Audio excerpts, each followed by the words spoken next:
do. Therefore, putting away lying, speaking.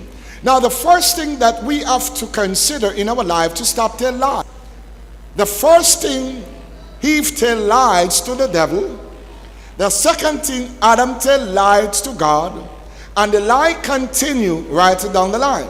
Now, the devil introduced lie to Adam and Eve. So lie is the first thing we need to get rid of. Watch this. If we get rid of lying, what you think is going to come out your mouth? The truth. You see, it is simple. We get rid of the lying tongue. What is going to be on our tongue? The truth of God. The righteousness of God will be speaking. The truth of God will be speaking. And the holiness of God will be coming from our mouth. So Paul is saying, watch this. The tongue is where the problem lies.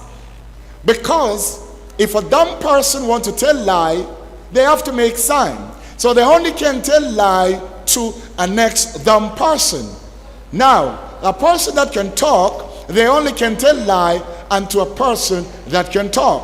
Because the dumb will not hear you, and the deaf will not hear you neither. So you have to make sign to tell them a lie. So all when you're telling the lie, they don't know what you're doing. Now, we want to be deaf and to lie, dumb and to lie, but can able to speak the truth, which is of God. There are a lot of Christians, they love to tell lies. They have to mix up in every argument that is going on. They want to be on top of everything just to make their voice heard. And in the process, they tell lies. So Paul said, let me get away lie first. And every man speak the truth with his neighbor. So Paul is saying, watch this. Every man must speak the truth to their neighbors. If we develop this character in our life, then our neighbor will be able to receive the gospel of Jesus Christ. Because now we stop telling lies, and now we are talking the truth to all our neighbors. For we are member one to another. So Paul is not talking about you talking lies to the unsaved. Paul is saying stop telling lie and your fellow Christian that is in the church. Because Paul is referring here to a group of persons that become Christian and is in one place, which is the church of God. In the church of God, you have members telling lies, and the pastor wife, the bishop, every officer and member, they're just telling lies because they possess the old nature going around with them, and they just find things about. And even members telling lie, and they want said, we must not do so. Remember, you are member one to another. Paul now is saying something very great. Be ye angry. There are a lot of persons believe that you can agree is this. That means you are upset with the lifestyle of your fellow brother. You are not agree with it. So it's not angry that you want to kill somebody, because you're not supposed to possess that nature in the house of God. So Paul said, be ye angry and sin not. So in the process of being angry about something which is right, you must not allow sin to be a part of that.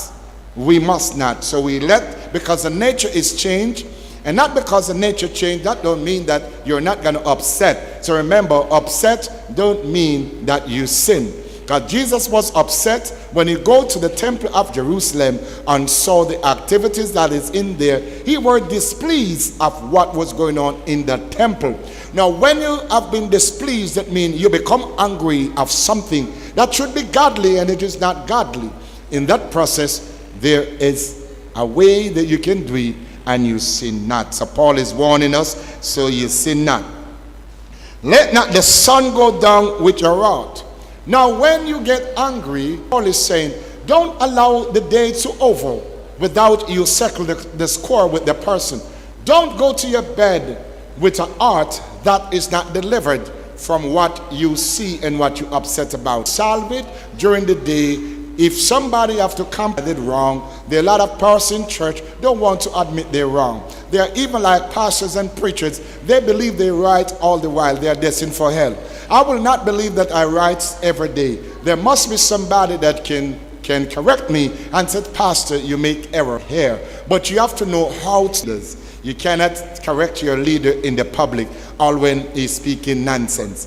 When you're through with the nonsense, you call him one side and you show out his fault. Because when you embarrass your pastor in the public, and my lovely wife add to it to just any person, and there are a lot of us, we love to show how we hold, because he creates after God righteousness in truth and holiness. We are the seed of Adam that is messing up every day. And that's why we have to try to put. So there are a lot of us embarrass people, small, and let people even forget before God. And at the same time, they full of more fall.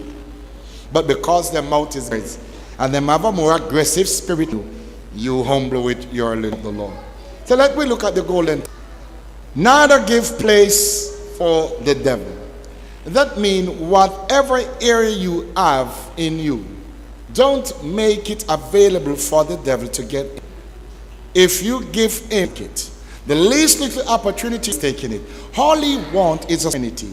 All he wants is for you to listen to him. All he wants is your obedience. He don't want anything else. And once he can get your obedience, he get you. And all he get from Eve is for him. And for Eve to buy into his lie. Because once you start to listen to lie, you are giving us